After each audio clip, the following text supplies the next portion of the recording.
Guys what's up, welcome back to my another video. आज basically मैं Injustice Year 0 issue 1 to 3 का review देने वाला हूँ, जो 3 दिन पहले यानी कि ट्यूसडे को आया है by Tom Taylor. So let's begin. Injustice Year 0 ये बेसिकली एक 14 इशू सीरीज़ है रिटन बाय टॉम टेलर, और ये बेसिकली आपका प्रीक्वल है to Injustice Gods Among Us, जहाँ से आपका इनजस्टिस स्टार्ट हुआ था पूरा इनजस्टिस सीरीज़।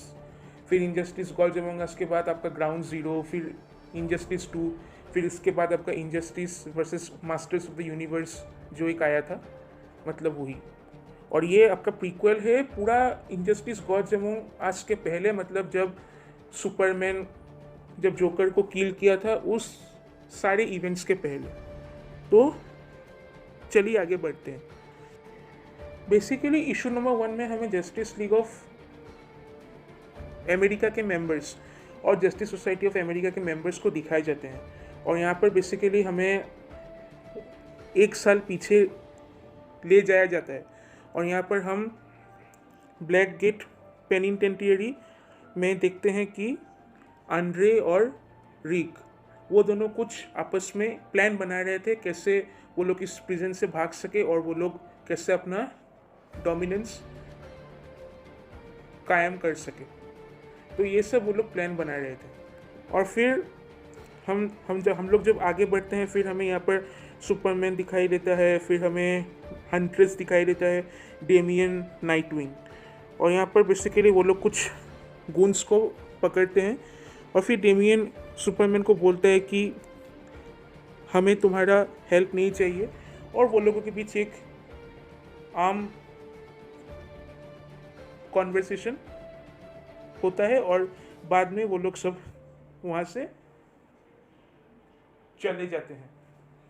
फिर हम इशू 1 में आगे बढ़ते हैं, और हम लोग देखते हैं कि जस्टिस सोसाइटी ऑफ अमेरिका के मेंबर्स को फेलिसिटेट करते हैं by the justice League of America उनके इतने सर्विसेज के लिए, और वो लोग इतना मेहनत किए हैं और इंश्योर किए हैं कि अमेरिका में जस्टिस आ सके, और सब सिविलियंस को अपना अनकंडीशनल सर्विस देने के लिए वो लोग जस्टिस लीग ऑफ अमेरिका के members justice Society of America के मेंबर्स के नाम पर एक टोस्ट करते हैं, और वो लोग सेलिब्रेट करते हैं। फिर हम आगे देखते हैं बैटमैन और वाइल्ड कैट के बीच एक hand to hand combat match, और यहाँ पर जस्टिस लीग ऑफ अमेरिका के मेंबर्स और जस्टिस सोसाइटी ऑफ अमेरिका के मेंबर्स इस फाइट का पूरा आनंद उठाते हैं। और यहाँ पर हम लोग देख सकते हैं कि जे गैरिक और बैरी एलन दोनों पॉपकॉर्न खा के इस बैटल का रोमांच लेते हैं, और इस बैटल में बेसिकली वाइल्ड कैट जीत जाता है।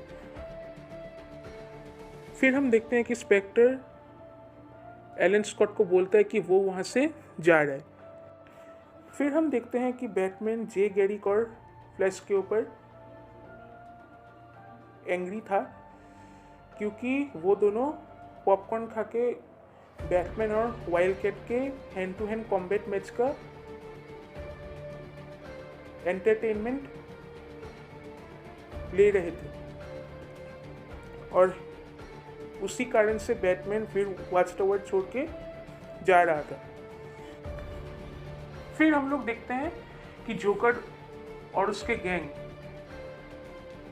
प्रिजन से ब्रेक फ्री हो जाते हैं, और यहाँ पर इशू 1 एंड होता है। तो अब चलिए बात करते हैं इनजस्टिस ईयर 0 इशू 2 के बारे में। सो लेट्स बिगिन। इशू 2 के स्टार्टिंग में बेसिकली हमें बैटमैन और सुपरमैन के बीच एक बहुत ही अच्छा कॉन्वर्सेशन देखने को मिलता है from the justice league watch tower. Basically वो लोग अपनी लेगेसी शेयर करते हैं। फिर हम देखते हैं एलन स्कॉट और विल, वो दोनों वहाँ पर आते हैं। एलन स्कॉट बोलते हैं द वर्ल्ड्स फाइनेस्ट, और विल बोलता है कि तुम दोनों के बीच क्या कन्वर्सेशन चल रहा है, ज़रा हमें भी बताओ। फिर सुपरमैन रिप्लाई करता है कि हम लोग बेसिकली अपने अपने लेगेसीज को शेयर कर रहे थे। फिर बैटमैन बोलता है कि सुपरमैन को खुद भी नहीं पता अपने ही लेगेसीज के बारे में। तो फिर विल सुपरमैन पर हाथ रखता है और बोलता है your legacy is alive in every hero on the planet सन।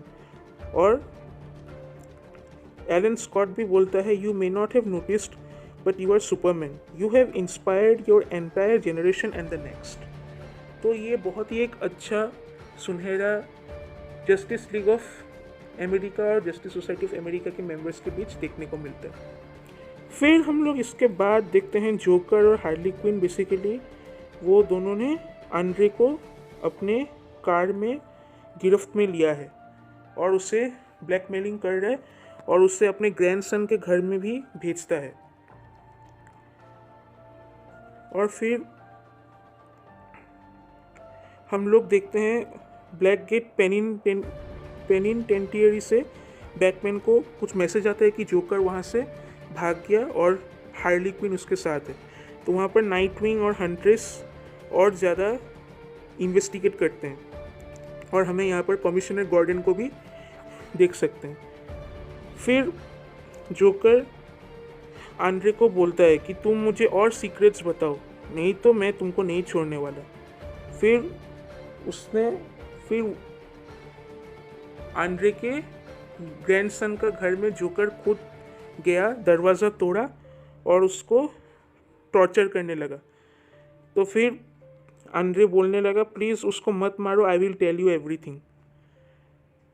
फिर जोकर छोड़ देता है और फिर ये इशू 2 ख़त्म होता है। और फिर लास्ट में जोकर बोलता है because I am ready to be a god. और नेक्स्ट इशू होने वाला है वर्ल्ड वॉर 2।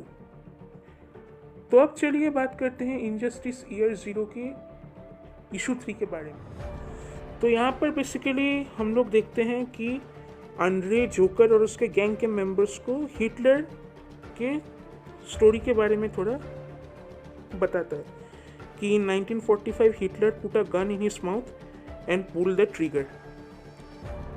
और बोलता है what only a few knows it, it wasn't his choice. तो फिर जोकर और उसके गैंग, जोकर को ज़्यादा कुछ मज़ा नहीं आया इस स्टोरी को लेके। तो फिर वो अपने दोनों गैंग मेंबर्स को आपस में लाता है और फिर वो बोलता है, जोकर बोलता है यू गेट मी अ कॉजी रग। और वो एक मेंबर को बोलता है यू लाइट अ फायर। फिर वो गैंग का मेंबर बोलता है how big do you want the fire boss. फिर जोकर बोलता है व्हाट। फिर हार्ली बोलता है कि नेड्स एन आर्सोनिस्ट। फिर जोकर अपने दूसरे गैंग के मेंबर को बोलता है Gary are you an arsonist too. वो रिप्लाई करता है assassin. Okay, Gary, you are in charge of the fire. Ned, you are in charge of the rug. Do you want the rug on fire? फिर रग बोलता है everything's better on fire. Why would I want the rug on fire? Joker basically पूछता है उसको। तो फिर वो बोलता है Gary kill Ned.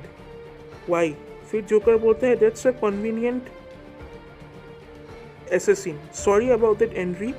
You were talking about Hitler. तो बेसिकली यहाँ पर ये साबित होता है कि जोकर अपने वन ऑफ द गैंग के मेंबर्स को बेसिकली गैरी को बोलता है नेट को मारने के लिए। लेकिन यहाँ से साफ होता है कि बेसिकली यहाँ पर आंड्रे मारा गया, लेकिन ये अभी भी कंफर्म नहीं है। लेकिन जैसे जोकर ने बोला सॉरी अबाउट इट आंड्रे, तो इसका मतलब ये एक मीनिंग बाहर के निकलता है। लेकिन अभी भी ये आने वाले इश्यूज में जाके ही हमें मालूम पड़ेगा।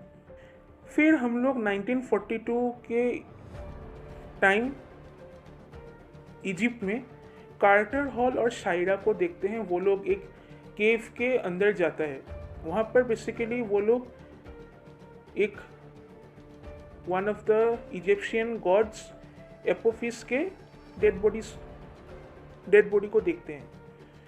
लेकिन जैसे ही वो लोग इसको टच करते हैं फिर एपोफिस जीवित हो जाता है, वहाँ से बाहर निकलता है और उसका और कार्टर हॉल बेसिकली हॉकमैन उन दोनों के बीच फाइट होता है। फिर हम लोग यहाँ पर इतना ब्रूटली फाइट होता है, मतलब बहुत बड़े लेवल पे। फिर इसके बाद हम लोग देखते हैं कि हॉकमैन बहुत सीवियरली इंजर्ड और basically Carter Hall is dead. तो यहाँ पर शायरा रोती हुई और कार्टर हॉल अपना आखिरी लम्हा शायरा के बाहों में लिया। तो ये एक बहुत ही डार्क मोमेंट और बहुत ही सैड मोमेंट था। फिर इसके बाद हम लोग देखते हैं ऑस्ट्रेलियन एंड ब्रिटिश फोर्सेस।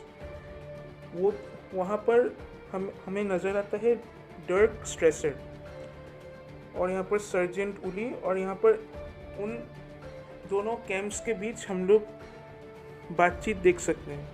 और यहाँ पर बेसिकली जो डर्क स्ट्रेसर है वो बेसिकली कुछ मैजिकल पावर्स से पॉजेस्ड है। तो आगे यही देखने को मिलने वाला है कि बेसिकली उसको ये पावर्स कहाँ से मिले। और एपोफिस जो ये इजिप्शियन गॉड है, ये बेसिकली डीसी में इस कैरेक्टर के बारे में अभी तक कुछ बताया नहीं गया है डिटेल में। ये बेसिकली एक बहुत ही नया, एकदम ही न्यू फ्लैश कैरेक्टर है। इसके ओरिजिन के बारे में भी किसी को नहीं पता। तो ये अभी बहुत दिलचस्प होने वाला है आने के इश्यूज़ में। और बेसिकली इशू नंबर 4 आपका 18 अगस्त को आने वाला है। So that's it guys. Basically मैं अगर इशू 1, इशू 2, इशू 3 के बारे में बात करूँ तो बेसिकली समरी निकल के ये आता है कि आगे हमें JSA वर्सेस JLA ये देखने को मिल सकता है। और इशू 1, इशू 2, इशू 3 अगर पूरा समरी निकाले तो इशू 1 में बहुत ही अच्छा बिल्डअप हुआ था, स्टोरी बहुत ही अमेजिंग है। और फिर वो जोकर और उसके गैंग के मेंबर्स जैसे प्रिजन से ब्रेकआउट हुए। फिर इशू 2 का स्टोरी भी बहुत ही ऑसम था और इंटरेक्शन जो बैटमैन और सुपरमैन के बीच था वो सही में लाजवाब था। और फिर जस्टिस सोसाइटी ऑफ अमेरिका के मेंबर्स भी। सो 3 इश्यूज शॉर्ट थे लेकिन बहुत ही मतलब अच्छे लेवल के इश्यूज थे। तो मेरे according my ratings for issue 1 9.5 out of 10, issue number 2 9.7 out of 10 और इशू 3 को मैं पूरा 10 आउट ऑफ 10 दूंगा। मतलब पूरा गूज़बम्स आ गए थे जब एपोफिस जीवित हुआ था। So that's it guys. ये सीरीज बहुत ही बवाल होने वाला है। सो लास्टली थैंक यू।